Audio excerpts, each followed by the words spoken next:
वैसे तो मैं यहाँ पर कल एक वीडियो बनाने के मूड में था, बट सोचा मैंने क्योंकि आप लोग के इतने ज़्यादा क्वेरी यहाँ पर आ रहे थे आईपीओ से रिलेटेड शेयर होल्डर कोटा के बारे में, तो सोचा कि क्यों ना एक प्रॉपर आईपीओ की वीडियो पहले की तरह कॉपी पेन लेके अपने इस वाले बोर्ड पे जो मैं आप लोग को लिख के समझाता था वैसे समझा देता हूँ। कितनी लॉट आप लोग को अप्लाई करनी है, कितनी किस कैटेगरी में करनी है, खासकर शेयर होल्डर कोटा में क्यों मैं आखिर आप लोगों को अक्सर या सब लोग मैक्सिमम लॉट अप्लाई करने को कहते हैं, उसके पीछे का रीजन क्या है वो भी मैं आप लोग को इस वाली वीडियो में बता दूंगा।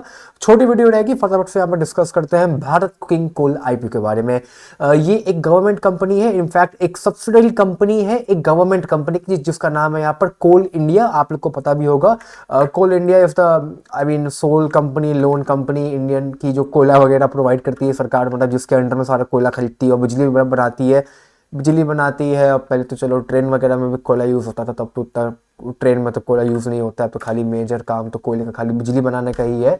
तो कोल इंडिया तो आप लोग को पता ही होगा, उसमें तो कोई यहाँ पे ज़्यादा टिपिकल बात है नहीं ऐसा कुछ बताने के लिए। लगभग 450 रुपये के आसपास चल रहा है। अब भारत कुकिंग कोल का ये जो आईपीओ है इसमें एक शेयर होल्डर कोटा भी रखा गया था, जिसकी जो डेट है वो थी यहाँ पर 2 जनवरी की। 2 जनवरी को रिकॉर्ड डेट थी। पहली बात तो let me be very clear, मैं यहाँ पर आप लोग को लिख के भी बता देता हूँ। देखिए 2 तारीख को डेट थी यहाँ पर, 2 जैन को। अब 2 जैन को जो डेट थी ये थी रिकॉर्ड डेट। इस दिन आपके पास शेयर्स होने चाहिए थे, मतलब कि जो आखिरी दिन था शेयर बाय करने का वो था 1 जनवरी। क्योंकि जब आप 1 जनवरी को शेयर बाय करते तब आपके डीमैट अकाउंट में वो T+1 के हिसाब से 2 जनवरी को आता, और 2 जनवरी को शाम को जब रिकॉर्ड डेट निकली तो उस दिन आप लोग का नाम उसमें चढ़ जाता। अगर आप लोगों ने 2 तारीख को शेयर परचेज किया है तो नहीं, क्योंकि फिर आप लोग के पास वो 3 तारीख को आया होगा तो आप लोग एलिजिबल नहीं हो। तो आई थिंक ये बात तो मैं कई बार क्लियर कर चुका हूँ। 1 जनवरी या उससे पहले अगर आपने शेयर्स परचेज करे होंगे तो आप यहाँ पर एलिजिबल हो गए। अच्छा, अब कुछ क्वेश्चंस बेचने के भी आ रहे थे, कुछ लोगों ने जो शेयर्स बेचे हैं। अगर आपने 2 तारीख को शेयर्स बेचे हैं तो आप एलिजिबल हो, क्योंकि आपने 2 को जब शेयर्स बेचे हैं तो वो 3 तारीख को आप लोगों के अकाउंट में से निकले होंगे, तो 2 तारीख को आपका नाम चढ़ गया होगा। अगर आपने 1 तारीख को शेयर्स बेचे हैं तो वो 2 को निकल गए होंगे, फिर 2 तारीख को नाम नहीं चढ़ा होगा। ठीक है, तो ये बात हो गई यहाँ पे रिकॉर्ड डेट के बारे में। अब सेकेंडली, मेल सबको नहीं आती है, मेल बहुत ही सब्जेक्टिव है, कुछ को आती है कुछ को नहीं आती है, कभी कभी चली आती है कभी कभी नहीं आती है। तो इसलिए मेल वगैरह का वेट मत करो, खुद ही से देख लो कि आपके पास शेयर्स थे कि नहीं थे। कुछ लोगों के पास शायद से मेल आ भी चुकी है, आई डोंट नो, कुछ एक आध लोग कमेंट कर रहे थे तो उसी हिसाब से मैं बता रहा हूँ। अब आ जाओ यहाँ पर, पहले बात करता हूँ मैं शेयर होल्डर कोटा के बारे में ही बात कर लेता हूँ कंप्लीट यहाँ पर। देखिए अब again very simple, retail category, HNI category, ये 2 कैटेगरीज होती हैं। रिटेल में आप लोग इस आईपीओ में 1 लॉट से लेकर 14 लॉट्स तक के लिए अप्लाई कर सकते हैं। अगेन ये मैं आप लोग को लिख के यहाँ पर समझा देता हूँ कि मैं क्या समझाना चाह रहा हूँ। देखिए मैं पहले यहाँ पर बात कर रहा हूँ retail, sorry for my writing, इसके लिए आई एम वेरी सॉरी। आप लोग यहाँ पर 1 लॉट जिसमें आप लोग के यहाँ पर 23 रुपए के हिसाब से 600 शेयर्स हैं यहाँ पर, तो कुल मिला के जो अमाउंट आप लोग का लगेगा वो 13,000, कितना 13,800 का लग रहा था ना, let me just check once. हाँ, 13,800 रुपये का अमाउंट आप लोगों का यहाँ पर लग जाएगा 1 लॉट के लिए। ठीक है, अब रिटेल कैटेगरी में आप 1 लॉट से लेकर 14, या तो आप 1 लॉट अप्लाई करो या आप 14 लॉट अप्लाई कर सकते हो रिटेल कैटेगरी में। अगेन ये जो अमाउंट है ये आप लोग का 23 शेयर्स इंटू 600, ये 1 लॉट हो गई, इंटू 14 लॉट्स, अमाउंट आप लोग का लगभग वही 190 194 कितना निकलेगा, जो भी निकलेगा। ये भी कैलकुलेट कर लेता हूँ मैं यहाँ पे आप लोगों के लिए। 23 इंटू 600 इंटू 14 लॉट्स, लगभग 1,93,200 रुपये, ये आप लोग का हो गया यहाँ पर क्या कहते हैं उसका, रिटेल का ही 14 लॉट्स के लिए अप्लाई करने के लिए। अब रिटेल कैटेगरी में कभी भी ये मान के चलिए कि 14 लॉट अप्लाई करने का कोई सेंस नहीं बनता है। Sorry I can't even right on this properly. ये आप लोग का हो गया,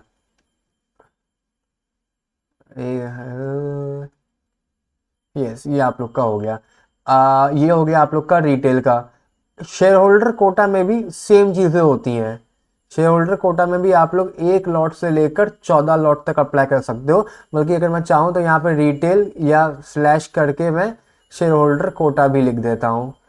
अब रिटेल और शेयर होल्डर कोटा में एक माइन्यूट सा फर्क है, वो भी आप लोग को मैं नीचे बता दूंगा। बाकी फिर बात करते हैं यहाँ पर HNI कैटेगरी के बारे में। HNI में आप लोग को पता होगा कि दो कैटेगरीज होती हैं, एक आप लोग की हो गई SHNI और एक आप लोग की हो गई बिग HNI। ठीक है, ये दो कैटेगरीज तो आप लोग को पता ही होगी। स्मॉल HNI में आप लोग 15 लॉट से लेकर आई थिंक 68 या 67 लॉट्स तक अप्लाई कर सकते हो। वो जो भी अगेन कोई सेंस नहीं बनता उन सब बातों का, क्योंकि आई डोंट थिंक कोई अप्लाई करने वाला है। अच्छा, इस केस में 72 लॉट्स हैं, वो चेंज होता रहता है, असल में वो अमाउंट फिक्स होता है, लॉटें ऊपर नीचे होती रहती हैं। तो यहाँ पर आप लोग का वो 72 लॉट्स तक के लिए है। और बिग HNI में फिर आप लोग यहाँ पर 73 लॉट से लेकर ऊपर इन्फिनिटी लॉट तक अप्लाई कर सकते हो। अब किसमें क्या करना है क्या नहीं करना है वो बात मेरी ध्यान से सुनो। पहली बात तो जो लोग सिर्फ रिटेल में अप्लाई करने वाले हैं, आप लोग एक ही लॉट के लिए अप्लाई करेंगे। क्योंकि देखो, चाहे एक लॉट अप्लाई करो, चाहे आप लोग 2 लॉट अप्लाई करो, चाहे आप लोग 14 लॉट अप्लाई करो, मिलनी एक ही लॉट है। तो फालतू में क्यों ज़्यादा पैसा अटकाना, एक लॉट आप लोग सिंपली अप्लाई करो रिटेल कैटेगरी वालों में। नहीं तो फिर अगर आप लोग समझ लो रिटेल में अप्लाई नहीं करते हो, HNI में अप्लाई करते हो, तो आप लोग स्मॉल HNI में आके 15 लॉट के लिए अप्लाई कर दो। अगेन 15 लॉट अप्लाई करो, चाहे 72 लॉट अप्लाई करो, चाहे 50 लॉट अप्लाई करो, चाहे 40 लॉट अप्लाई करो, मिलनी 15 ही लॉट है।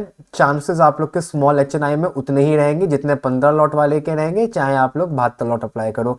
तो सिंपल 15 लॉट के लिए अप्लाई करो, क्यों फालतू में ज़्यादा पैसे अटकाना। ये बात स्मॉल HNI की भी क्लियर हो गई यहाँ पर। ठीक है, अब मैं बात करता हूँ यहाँ पर बिग HNI के बारे में। बिग HNI में भी देखो, अब आप लोग चाहे यहाँ पर 73 लॉट अप्लाई करो, मतलब 73 लॉट अप्लाई करो, या 80 लॉट अप्लाई करो, या 100 लॉट अप्लाई करो, या 200 लॉट अप्लाई करो, मिलनी आपको 15 ही लॉट है। सुनो मेरी बात बहुत ध्यान से। बिग HNI में भी क्या होता है, आप लोग को अप्लाई मिनिमम इतनी करनी पड़ेगी। ठीक है, अब जब इतनी अप्लाई करोगे, 73 लॉट आप अप्लाई करोगे, 73 में क्या होगा ना, आप लोग को मिलेंगी 15 ही लॉट, और जो बाकी लॉट है ये आप लोग को रिफंड आ जाएगा, तुरंत ही रिफंड आ जाता है विद इमीडिएट। ये आप लोग को तुरंत रिफंड आ जाएगा, 15 लॉट के पैसे कट जाएंगे। अब फिर इसमें और उसमें फर्क क्या हुआ, फर्क इसमें उसमें ये हुआ, इसमें मतलब बिग HNI स्मॉल HNI में चांसेस का फर्क होता है खाली, और कोई वाली बात नहीं है। मान लो स्मॉल HNI में 200 लोग अप्लाई कर रहे हैं, तो 100 में से एक को मिलेगी 15 लॉट। यहाँ पर क्या होता है ना, ये ज़्यादा लॉट के लिए, अब ज़्यादा लॉट है तो कम लोग, मतलब कम लोगों के पास पैसे होते हैं इतने, तो हो सकता है ये 20 ही लोग अप्लाई करें, तो यहाँ 20 में से एक आदमी को अलॉटमेंट मिलेगी। दोनों केसेस में ये जो आदमी है, ये वाला एक, इसको भी 15 लॉट मिलेंगी, और ये जो एक आदमी है इसको भी 15 लॉट मिलेगी, बाकी लोग लॉटों का इसको रिफंड आ जाएगा।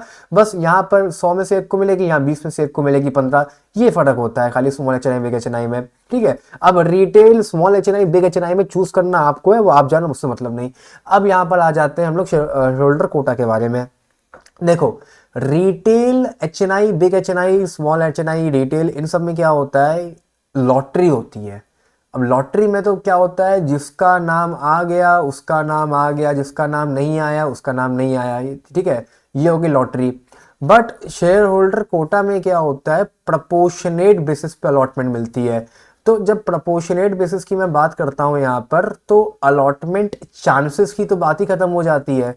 क्योंकि मतलब चांसेस की बात इसलिए खत्म हो जाती है, जब प्रपोर्शनेट बेसिस यहाँ पर आ गया तो अलॉटमेंट मिलना तो तय है, अलॉटमेंट मिलना तय है। अब जैसा कि मैंने बोला कि आप लोग शेयर होल्डर कोटा में एक लॉट से लेकर 14 लॉट तक अप्लाई कर सकते हो। अब आओ मैं बताता हूँ कि क्यों मैं यहाँ पे आप लोग को 14 लॉट के लिए कहता हूँ, और क्यों फिर अगर चांसेस यहाँ पर तय होती है मिलना, तो एक लॉट वाले को अलॉटमेंट क्यों नहीं मिलती है। अब वो बात समझो, वो उसका रीजन है हिंदुस्तान में इतनी जनसंख्या। ये मैं जेन्युइनली कह रहा हूँ, समझो मेरी बात को। देखो, अब मान लो शेयर होल्डर कोटा अगर है, जो सब्सक्राइब हुआ है, हाइपोथेटिकली अज्यूम कर लो 10 गुना सब्सक्राइब हो गया है।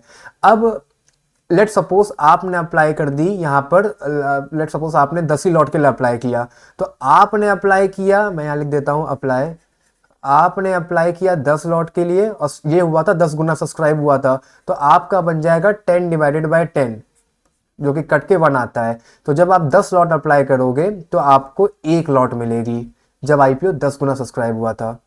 समझे मेरी बात। अब यहीं पे एक और सिचुएशन पकड़ लेते हैं। अब मान लो कि IPO सब्सक्राइब हुआ था, लेट सपोज IPO सब्सक्राइब हुआ था 5 गुना, आपने अभी भी 10 लॉट के लिए अप्लाई किया, तो अब आपने अप्लाई किया 10 डिवाइडेड बाय कितने गुना सब्सक्राइब हुआ था, 5 गुना, तो यहाँ 5 आ जाएगा, तो ये कट के हो जाएगा 2, तब आप लोग को यहाँ पर 2 लॉट की अलॉटमेंट मिलेगी। ऐसे होता है। तो अब मान लो ये सब्सक्राइब हुआ है 10 गुना, ठीक है, आपने यहाँ पर अप्लाई किया था 14 लॉट के लिए, क्योंकि उससे ऊपर तो आप कर ही नहीं सकते हो, तो फिर वो बन जाएगा 14/10, ठीक है। तो इस केस में आ जाएगा 1.4। अब ये 1.4 पे मैं अपना मुंह बंद रखूंगा, क्योंकि कई बार क्या होता है, ये कंपनी टू कंपनीज होता है, कुछ कंपनी क्या करती है कि ऐसे में कुछ लोगों को 1 लॉट दे देती है और कुछ लोगों को 2 लॉट दे देती हैं। कुछ कंपनियां क्या करती हैं, सबको 1.4 ही मिलेगा, फ्रैक्शन में शेयर्स दे देते हैं। तो ये चीज़ें बहुत सब्जेक्टिव हैं, चेंज होती रहती हैं, कभी फिक्स नहीं रहती हैं। मतलब मेरे सामने तो मैंने यही देखा है, मैं कुछ बोल दूंगा तो फिर आप लोग सर पर चढ़ जाओगे, इसलिए मैं मुंह मुंह बंद रखूंगा अपना। तो इट इज़ वेरी सब्जेक्टिव। अब यहाँ पर मेन बताती फिर मैं ज़्यादा लॉट के लिए अप्लाई करने को क्यों कहता हूँ। देखो, अब मुझे ये पता है कि शेयर होल्डर कोटा में ना ये आईपीओ 10 गुना सब्सक्राइब होगा, ना ये आईपीओ 14 गुना सब्सक्राइब होगा। ये आईपीओ शेयर होल्डर कोटा में लगभग 50 गुना के आसपास सब्सक्राइब हो जाएगा, आमतौर से यही होता है। अब 50 गुना सब्सक्राइब हो जाएगा और मान लो आपने अप्लाई किया है 14 लॉट के लिए, ठीक है, तो टेक्निकली क्या बना, 14/50। अब आप बात समझो, 14/50 अगर आप करोगे यहाँ पर तो तकरीबन निकल के आता है 0.2, ठीक है, तकरीबन निकल के आता है 0.2। अब ऑब्वियसली बात है, लगभग इतने शेयर्स तो आप लोग को नहीं मिलेंगे, क्योंकि ये तो एक लॉट से भी कम हुआ, तो इतना नहीं होगा। तकरीबन ये मान के चलो ये 30 के आसपास रहेगा और ये लगभग 0.8 के आसपास रहेगा, यूजुअली यही डेटा रहता है। तो उस केस में क्या होगा, एक एक लॉट तो मिल जाएगी, बट उन्हीं को मिलेगी जो लोग यहाँ पर सबसे ज़्यादा लॉट के लिए अप्लाई करेंगे। अब मान लो आपने अप्लाई किया 1 लॉट के लिए, divided by 30 Guna over subscribe हो गया, तो यार ये 0.0 समथिंग आएगा। तो मैं प्रपोर्शनेट के जो टर्म मैं प्रपोर्शनेट यूज कर रहा हूं उसके हिसाब से तो आप लोग को अलॉटमेंट मिल जाएगी यहाँ पर, बट प्रैक्टिकली आप लोग को फिर अलॉटमेंट नहीं मिलेगी, क्योंकि अब मतलब ये मैं शेयर्स की बात नहीं कर रहा हूँ यहाँ पर। तो ये तो चलो लॉट आ गई, ये तो लॉट आ गई, 1 लॉट के अलॉटमेंट मिल जाएगी। यहाँ पर आधा पौना शेयर थोड़ी आप लोग को मिलेगा, मतलब this is not even a lot. अगर मैं 1/30 करता हूँ, आप बात समझो, 1/30 मैंने किया तो 0.03 लॉट, और एक लॉट में 6 शेयर्स थे, मतलब सॉरी 600 शेयर्स थे। तो अगर मैं इसको करता हूं तो तकरीबन 20 शेयर्स के आसपास आ रहा है। अब यहाँ पर 600 शेयर्स रखे गए हैं एक लॉट में, तो हो सकता है कि आप लोग को फिर एक लॉट अप्लाई करने के बाद 20 शेयर्स मिल जाएं, मतलब this is not even a lot, एक लॉट में 600 शेयर्स थे, तो इसका कोई मतलब नहीं बनता है। इसीलिए मैं एक लॉट अप्लाई करने से मना करता हूँ। जो जो फॉर्मूला है, फॉर्मूला यही है कि आप जितना अप्लाई करोगे, आपकी अप्लाई करी हुई number of lot divided by number of times over subscription, numbers of times over subscription में कर देता हूँ यहाँ पर, यह फॉर्मूला होता है ओवर सब्सक्रिप्शन, ठीक है। अब वही वाली बात है कि यहाँ पर अगर आप एक ही लॉट के लिए अप्लाई कर दोगे और ये सब्सक्राइब हो गया कहीं 20, 30, 40 गुना, तो वो 0.00 समथिंग आएगा लॉट, तो कोई मतलब नहीं बनता है। इसीलिए मैक्सिमम 14 लॉट के लिए अप्लाई करो। अब क्वेश्चन आता है, जो लोग यहाँ पर 14 लॉट के लिए अप्लाई नहीं कर सकते शेयर होल्डर कोटा में, वो क्या करें। अब कुछ जवाब है नहीं इसका, आप लोग फिर 13 लॉट के लिए अप्लाई करो, 12 लॉट के लिए अप्लाई करो, 11 लॉट के लिए अप्लाई करो, 10 लॉट के लिए अप्लाई करो। अब ये मत कहना कि शेयर होल्डर कोटा में 1 लॉट के लिए अप्लाई कर रहे हैं, उससे बेटर तो ये रहने वाला है कि फिर तो आप लोग दो रिटेल में ही अप्लाई कर दो, 2 अकाउंटों से। एक तो नॉर्मल रिटेल में जो करोगे करोगे, उसके अलावा एक और रिटेल में अप्लाई कर दो किसी के अकाउंट से, कोई मतलब नहीं बनता है। मतलब शेयर होल्डर कोटा में ऑनेस्टली अगर आप लोग 10 लॉट भी अप्लाई नहीं कर रहे हो ना, तो कोई मतलब नहीं बनता है फिर शेयर होल्डर कोटा का।